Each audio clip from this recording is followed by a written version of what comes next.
कैसे हो सब लोग। तो दोस्तों, आज की जो क्लास है इसमें हम शिक्षण विधियाँ टीचिंग मेथड्स पढ़ने वाले हैं। देखिए, टीचिंग मेथड्स होती क्या है। टीचिंग मेथड्स वो चीज़ें होती हैं जिनके द्वारा जो है शिक्षक बच्चों को पढ़ाते हैं। अब मान लीजिए शिक्षक कोई भी विषय वस्तु पढ़ा रहा है, कोई भी टॉपिक पढ़ा रहा है बच्चों को, और कोई एक टॉपिक जो है किसी बच्चे को समझ नहीं आया, तो शिक्षक उस वक्त क्या करेगा कि दूसरी शिक्षण विधि अपनाएगा, दूसरे तरीके से बच्चे को जो है समझाएगा उस टॉपिक को। तो अलग अलग विधियाँ होती हैं शिक्षण की, और कौन कौन सी शिक्षण विधियाँ हैं उनको हम आज इस वीडियो में पढ़ने वाले हैं। तो देखिए, पहली जो शिक्षण विधि है वो है समस्या समाधान विधि, प्रॉब्लम सॉल्विंग मेथड। तो इसमें क्या होता है कि विद्यार्थियों को क्या की दी जाती है, एक समस्या दी जाती है, और उस समस्या के लिए बच्चों को जो है स्वतंत्र तरीके से छोड़ दिया जाता है कि अब बच्चे जो खुद ही इस समस्या का क्या करेंगे, समाधान खोजेंगे और जानकारी लेते हैं। तो इसमें क्या करते हैं, विद्यार्थियों को एक समस्या दी जाती है जिसका समाधान विद्यार्थी खोजते हैं और जानकारी लेते हैं। समस्या समाधान में एक ही इशारा दिया होता है, मतलब कि बच्चों को कुछ हिंट भी दे दिया जाता है कि इस तरीके से जो है प्रॉब्लम को सॉल्व किया जा सकता है, मतलब कि एक तरीके से स्कैफोल्डिंग जो है बच्चे को प्रदान की जाती है। ठीक है। अब जो प्रॉब्लम सॉल्विंग मेथड है, इसके स्टेप कौन कौन से हैं। तो पहला स्टेप है समस्या को चुनना। तो समस्या को चुनना मतलब कि जो बच्चे के सामने जो समस्या है उसको चुनना है कि समस्या है क्या। अब जैसे कि आप जो सीटेट की तैयारी कर रहे हैं, तो आपके सामने क्या समस्या है, सीटेट एग्ज़ाम को पास करने का, कि सीटेट के एग्ज़ाम को किस तरीके से पास किया जाए, ये आपके सामने एक समस्या है। फिर समस्या के कारण। अब समस्या का कारण क्या है कि समस्या को क्यों आई है वो समस्या। तो अब आपके सामने सीटेट की जो समस्या है उसका कारण क्या है, ताकि हम जो है दूसरी एग्ज़ाम पास कर सके सीटेट के बाद में, जो DSSB है या KVS है या NVS है, और उसको पास करके हम जॉब प्राप्त कर सके। तो हमारे पास रीजन हो गया। ठीक है। समस्या से संबंधित जानकारी को इकट्ठा करना। अब हमारे पास जो सीटेट समस्या है, सीटेट की एग्ज़ाम जो समस्या है, इससे संबंधित जानकारी क्या हो जाएंगी, जैसे कि सीटेट का सिलेबस इकट्ठा करना। फिर हमने सिलेबस के बाद में हमने देखा कि कोर्स कहाँ से लें, कि कहाँ से पढ़ें, ऑनलाइन प्लेटफॉर्म से पढ़ें या ऑफलाइन प्लेटफॉर्म से पढ़ें। ऑनलाइन प्लेटफॉर्म से पढ़ना है तो कौन सा टीचर बेस्ट पढ़ाता है, ऑफलाइन प्लेटफॉर्म से पढ़ें तो कौन सा कोचिंग अच्छा है। तो इस तरीके से जो उससे संबंधित समस्या से संबंधित जो जानकारी है उसको इकट्ठा करना है। फिर समस्या का समाधान। अब मान लीजिए आपको सीटेट का सिलेबस भी मिल गया, आपको सीटेट का ऑनलाइन कोर्स भी मिल गया या ऑफलाइन कोर्स मिल गया, आपको सीटेट का ऑनलाइन बेस्ट टीचर भी मिल गया, तो आपकी समस्या का क्या हो गया, समाधान हो गया। ठीक है। और पांचवा स्टेप है समस्या समाधान का व्यवहारिक प्रयोग करना। मतलब कि जो आपने कोर्स मिल गया, सिलेबस मिल गया, कोचिंग मिल गई, अच्छा ऑनलाइन टीचर मिल गया, ऑनलाइन प्लेटफॉर्म मिल गया पढ़ने के लिए, तो आपने क्या किया, अपनी पढ़ाई शुरू कर दी। फिर आपने इस पर प्रयोग किया, मतलब कि एक तरीके से आप सीटेट के एग्ज़ाम में अपने आप को झोंक दोगे, तैयारी में अपने आप लग जाओगे बहुत बेहतर अच्छी तैयारी में। ठीक है। तो फिर आपका सीटेट का एग्ज़ाम क्या हो जाएगा, पास हो जाएगा इस तरीके से, तो आपकी समस्या का समाधान हो जाएगा। तो ये है समस्या समाधान विधि के 5 स्टेप्स हैं, और इन स्टेप को फॉलो करते हैं समस्या समाधान विधि में। अब सीटेट में इससे क्वेश्चन किस तरीके से आता है, इनके क्रम पूछ लिए जाते हैं कई बार, कि समस्या समाधान विधि के क्रम को व्यवस्थित करें किस तरीके से थे। ठीक है। अगली विधि है आगमन विधि। देखिए, आगमन विधि से नाम से ही पता होता है, जिसमें ए अक्षर आ रहा पहले, ए। अब ऐसे क्या याद रखना है, उदाहरण से नियम की ओर, ए और ऊ, मतलब दोनों मिलते जुलते अक्षर याद रखने, ए और ऊ, उदाहरण से नियम की ओर। ठीक है। इस विधि में सीधे अनुभवों, उदाहरणों तथा प्रयोगों का अध्ययन करके नियम निकाले जाते हैं। मतलब बच्चे को पहले क्या दिया जाता है, उदाहरण, और उस उदाहरण को ध्यान में रख करके बच्चा जो है नियम बनाता है। ठीक है। जो आगमन विधि है, ये विधि जो है, शिक्षण विधि जो है, छात्र केंद्रित है। मतलब कि इसमें जो है बच्चों के जो है ध्यान में रखा जाता है, बच्चों की योग्यताओं को, क्षमताओं को ध्यान में रख करके इस विधि से शिक्षण कराया जाता है। और यह विधि जो है करके सीखने पर, लर्निंग बाय डूइंग पर बल देती है। मतलब बच्चा खुद करके, खुद गतिविधि करके, खोजबीन अन्वेषण करके जो है बच्चा सीखता है। अब इस जो शिक्षण विधि है, आगमन विधि, इसके सूत्र हैं, सूत्र, और वो सूत्र हैं 8। अब उनको याद करने की जो ट्रिक है वो है मूवी प्रत्यक्ष स्थल। अब मूवी प्रत्यक्ष स्थल में देखिए, पहला हर एक अक्षर मुंह से क्या बना, मूर्त से अमूर्त की ओर। मतलब कि मूर्त से अमूर्त का मतलब है बच्चे को पहले इस तरीके की जानकारी दी जाए कि जो भी चीज़ सिखाएं बच्चे को वो चीज़ बच्चे के सामने उपस्थित हो। जैसे कि बच्चे से कहा कि ये पानी है, तो बच्चे को पानी दिखाओ साथ में, तो बच्चा क्या करेगा, मूर्त होगा। लेकिन जैसे जैसे उसको ज्ञान हो जाएगा, बच्चा बड़ा होता जाएगा, तो उसे अमूर्त नॉलेज मिलती जाएगी। ठीक है। अगला है वी। वी से होता है विशिष्ट से सामान्य की ओर और विश्लेषण से संश्लेषण की ओर। विशिष्ट से सामान्य की ओर का मतलब हो गया कि कोई भी चीज़, जैसे कि बच्चा छोटा है तो पहले वो क्या करता है, अपने पूरे हाथ का प्रयोग करता है किसी भी वस्तु को पकड़ने के लिए। मान लीजिए यहाँ पे बच्चा बैठा हुआ है और यहाँ पे एक बेड है और इस पर बॉल रखी हुई है, तो बच्चा क्या करेगा, खुद उस बेड पे जाएगा और तब बॉल को लेकर के आएगा। ये तो क्या हो गया, विशिष्ट लक्षण। लेकिन जब बच्चा बड़ा हो जाएगा तो बच्चा सिर्फ अपने हाथ को बढ़ाएगा आगे और बॉल को ले लेगा, तो ये हो गया सामान्य। तो विशिष्ट से सामान्य की ओर। अगला है विश्लेषण से संश्लेषण की ओर। मतलब कि कोई भी समस्या है, पहले बच्चा उसको छोटा है तब क्या करता है, टुकड़ों में तोड़ लेता है उस समस्या को, तो टुकड़ों में समाधान कर लिया। लेकिन बाद में जब बड़ा हो जाता है बच्चा, तो उस बड़ी समस्या को एक साथ ही सॉल्व कर देता है, एक साथ उसका समाधान ढूंढ लेता है। ये होता है विश्लेषण से संश्लेषण की ओर। ठीक है। अगला है प्रत्यक्ष। तो प्रत्यक्ष से प्रमाण की ओर। मतलब कि कोई भी चीज़ हो प्रत्यक्ष, उसको प्रमाणीकृत करो। जो सामने देखी हुई चीज़ है उसको प्रमाणीकृत करेंगे तो क्या करेंगे, हम प्रैक्टिकल करेंगे। तो प्रत्यक्ष से प्रमाण की ओर। ठीक है। अगला है स्थल। स्थल से होता है स्थूल से सूक्ष्म की ओर। अब स्थूल क्या होता है, स्थूल का मतलब होता है बड़ा। तो बड़ा क्या चीज़ होता है, उदाहरण। उदाहरण क्या होते हैं, विस्तृत होते हैं, व्यापक होते हैं। जबकि नियम कैसा होता है, सूक्ष्म होता है। तो यहाँ पे उदाहरण को स्थूल कहा गया है और नियम को सूक्ष्म कहा गया है। ठीक है। और ये विधि किस पर आधारित है, सरल से कठिन। मतलब बच्चे को पहले सरल चीज़ सिखाओ, फिर बच्चे को जटिल चीज़ सिखाओ। इसमें अगला है उदाहरण से नियम की ओर। पहले बच्चे को एग्जाम्पल सिखाओ तो बच्चा फिर खुद क्या कर लेगा, अपने आप नियम बना लेगा। ठीक है। और ये विधि ज्ञात से अज्ञात की ओर कर चलती है। जो चीज़ पहले बच्चे को जानकारी है, बच्चे को जिस चीज़ की नॉलेज है, वो चीज़ पहले बच्चों को सिखाओ। जैसे बच्चे मातृभाषा जानता है तो बच्चे को मातृभाषा में शिक्षा दो, फिर धीरे धीरे उसको दूसरी लैंग्वेज में ले जाओ जिसमें बच्चा अज्ञात है, उसमें सिखाओ बच्चे को। तो ये होते हैं आगमन विधि के 8 शिक्षण सूत्र। ठीक है। अब बढ़ते हैं हम अगली विधि की ओर। अगली विधि है निगमन विधि, डिडक्टिव मेथड। देखिए नाम से ही पता चल रहा है नी, और इसमें क्या होता है, जो शिक्षण सूत्र होता है वो होता है नियम से उदाहरण की ओर। एक तो ये आगमन विधि की क्या है, अपोजिट है। मतलब कि जो चीज़ें आगमन विधि में, जो शिक्षण सूत्र आगमन विधि में है, वही शिक्षण सूत्र निगमन विधि में है, लेकिन उल्टे हैं। ठीक है। इस विधि में सर्वप्रथम विद्यार्थी को नियमों का ज्ञान कराया जाता है, इसके बाद उदाहरण देकर उन नियमों को समझाया जाता है। बच्चे को नियम दे दिया, अब बच्चे को उसको नियम को उदाहरण दे करके समझाना है। ठीक है।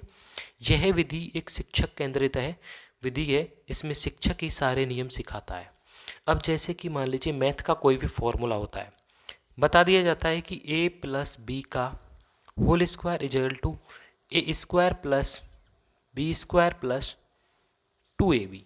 ये एक मैथ का फॉर्मूला सीधा बता दिया टीचर ने। अब इस नियम को समझा दिया, नियम बता दिया, तो अब इसके थ्रू उदाहरण समझेंगे तो ये कैसी विधि हो जाएगी, निगमन विधि हो जाएगी। ठीक है। अब इस निगमन विधि के शिक्षण सूत्र कैसे याद करेंगे, तो निगमन विधि के शिक्षण सूत्र को कैसे याद करेंगे, जो आगमन विधि के शिक्षण सूत्र है उसकी जो ट्रिक बताई थी मैंने, मूवी प्रत्यक्ष स्थल, तो इसका क्या करना है, उल्टा कर देना है। जैसे कि इसमें मुंह था पहले आगमन विधि में, तो मूर्त से अमूर्त की ओर था, तो इसमें क्या कर देंगे, अमूर्त से मूर्त की ओर। मतलब कि आगमन विधि की विपरीत जो है निगमन विधि है। ठीक है। अगला है वी। विश्लेषण से संश्लेषण की ओर था आगमन विधि में, जबकि निगमन विधि में क्या हो जाएगा, संश्लेषण से विश्लेषण की ओर। और वी से क्या था, एक विशिष्ट से सामान्य की ओर, तो सामान्य से विशिष्ट की ओर हो जाएगा। ठीक है। अगला है प्रत्यक्ष।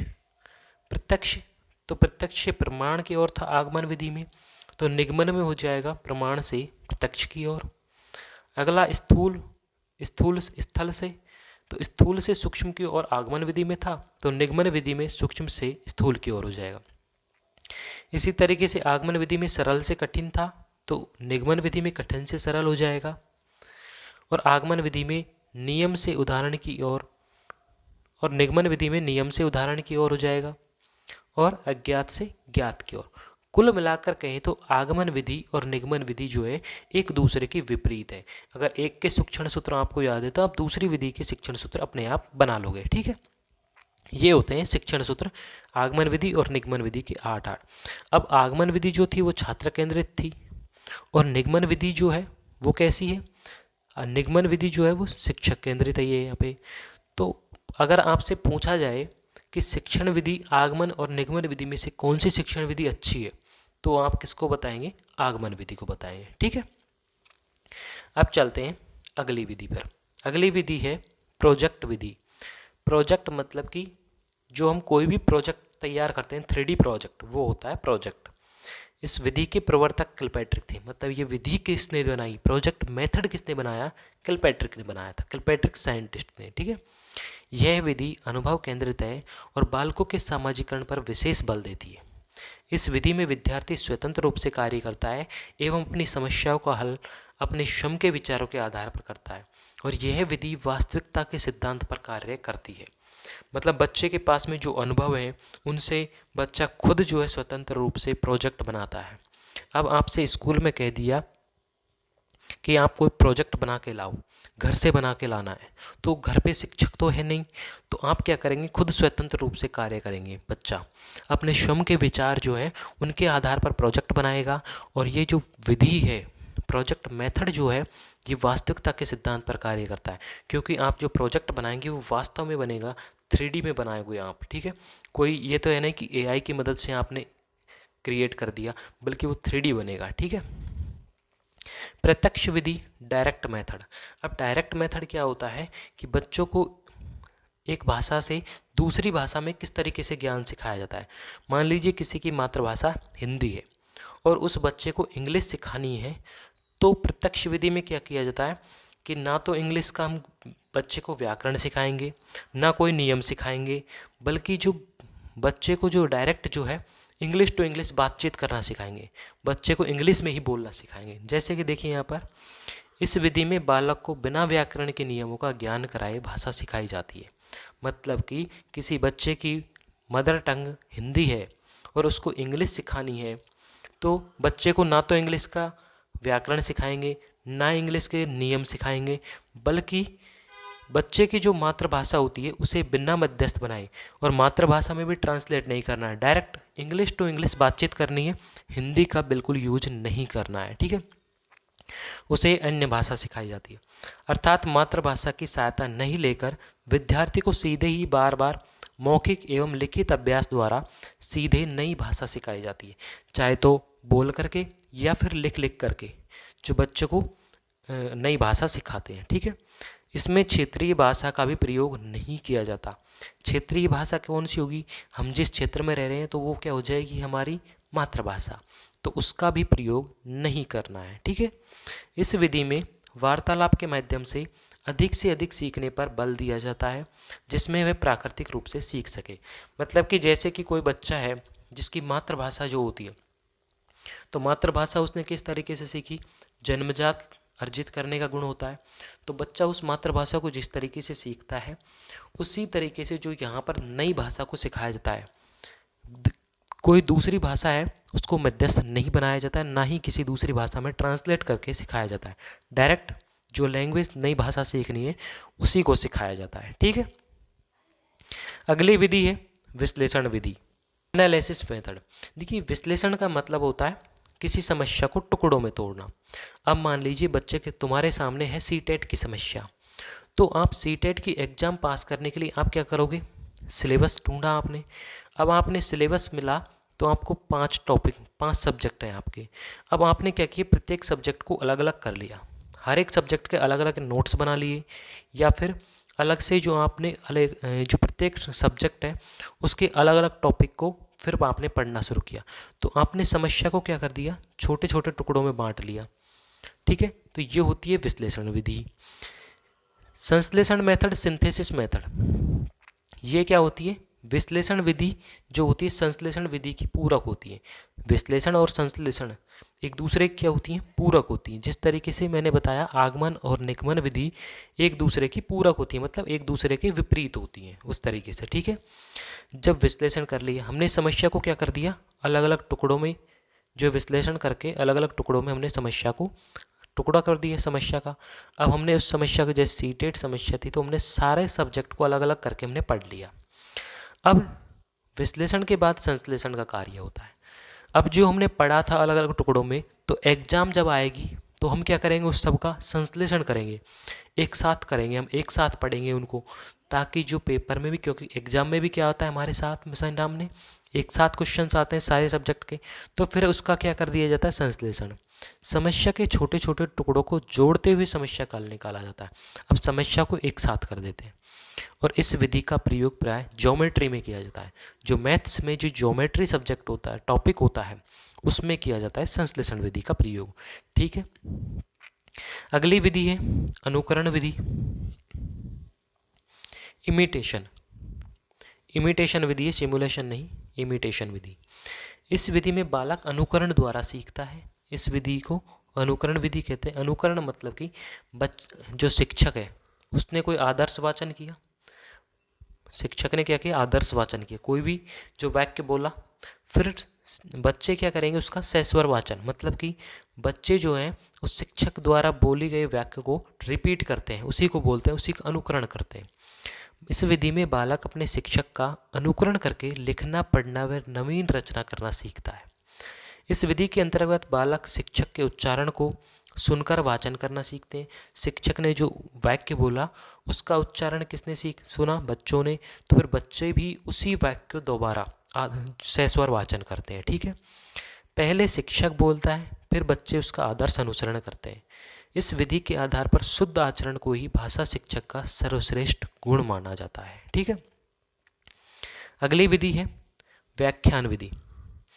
व्याख्यान विधि लेक्चर मेथड, जो कि पहले की अब तक जो हम पढ़े थे वो हम किस विधि में पढ़े थे, लेक्चर मेथड में।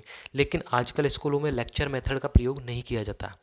हम जिस वक्त पढ़े थे उस वक्त लेक्चर मेथड का बहुत ज़्यादा यूज हुआ था, जिसमें क्या करते थे कि शिक्षक जो है खुद जो चैप्टर होता था उसको पढ़ देता था बस, और उसको समझा देता था, बाकी और कुछ नहीं करता। प्रैक्टिकल, आजकल तो प्रैक्टिकल भी होते हैं, पहले प्रैक्टिकल नहीं होते थे।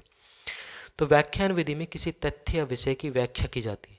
जैसे आपने रामायण महाभारत काल में देखे होंगे, तो गुरुकुल जो होते हैं, गुरुकुल, उनमें कैसे लेक्चर मेथड दिए जाते थे। ठीक है, व्याख्यान विधि को शिक्षण की सबसे प्राचीनतम विधि माना जाता है।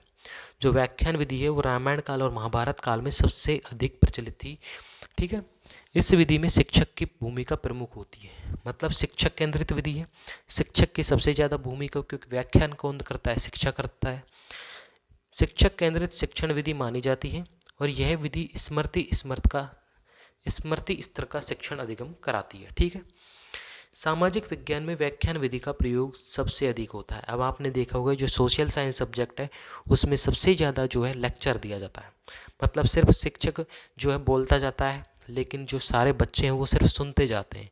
तो इसमें क्या हो गया, बच्चे एक्टिव नहीं रहते, तो बच्चे एक्टिव नहीं रहते तो वर्तमान में जो है लेक्चर मेथड को बढ़ावा नहीं दिया जा रहा है। ठीक है, व्याख्यान शिक्षण विधि में पाठ्य वस्तु एवं विषय वस्तु के प्रस्तुतिकरण पर अधिक बल दिया जाता है।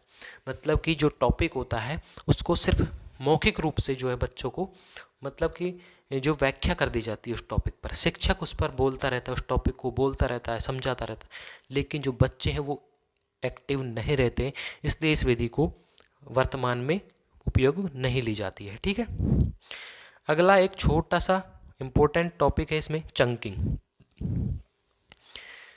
देखिए चंकिंग क्या होता है, खंडीकरण। बच्चों को कोई भी प्रॉब्लम है, कोई भी कॉन्सेप्ट है, उसको क्या करो, टुकड़ों में तोड़कर समझा दो बच्चों को, तो वो क्या हो जाएगा, चंकिंग, खंडीकरण। अब जैसे कि किसी का मोबाइल नंबर है या फिर किसी का बैंक अकाउंट नंबर है, तो उस समस्या, अब समस्या हो गई हमारे सामने कि हम एक साथ में तो सारे मोबाइल नंबर याद नहीं कर सकते, जैसे कि 10 अंक का मोबाइल नंबर होता है, इसी तरीके से 12 नंबर का बैंक अकाउंट नंबर होता है, तो हम उसको क्या है एक साथ याद नहीं कर सकते। तो मोबाइल नंबर के जो 10 अंक हैं उनको क्या करो आप 3-3 के में या फिर 2-2 के जोड़े बना के याद कर लेते हैं, या फिर 4 के। तो हम क्या करें, उसको टुकड़ों में याद किए उस समस्या को। इसी तरीके से जो बैंक अकाउंट के नंबर होते हैं 12 अंक के, उसको भी 3-3 के 4-4 के अंकों में समूह में बांट लो, तो फिर उसको याद करने में आसानी होगी। ठीक है। अगला है रोजमर्रा की वस्तुओं को समूहीकृत करना, जिन्हें घर से निकलने से पहले किसी वस्तु को अपनी जेब में रखना था। अब मान लीजिए किसी व्यक्ति को जो है घर से जाना है बाहर कहीं पे, तो जाते वक्त क्या क्या चीज़ें रखेगा, जैसे कि घर की चाबियाँ, कार की चाबियाँ, सेल फोन, बटुआ या पर्स शामिल हो सकते हैं। तो इनको क्या करना है, समूहीकृत करेंगे हम। तो ये भी एक समस्या ही है। कई बार हम जो घर से बाहर जाते हैं तो कार की चाबी भूल जाते हैं, लॉक डोर डोर को लॉक कर देते हैं, कार की चाबी भूल जाते हैं, फिर वापस आना पड़ता है। तो ये जो समस्या है, इनको समस्या को टुकड़ों में याद रखा जाता है कि घर से बाहर निकलते वक्त ये चीज़ मैंने ले ली, ये चीज़ें मैंने ले ली। ठीक है। तो फ्रेंड्स यहाँ पर जो हमारी शिक्षण विधि है वो कंप्लीट होती हैं। तो फ्रेंड्स वीडियो अच्छी लगी तो वीडियो को लाइक करना, चैनल पर नए हो तो चैनल को सब्सक्राइब करना।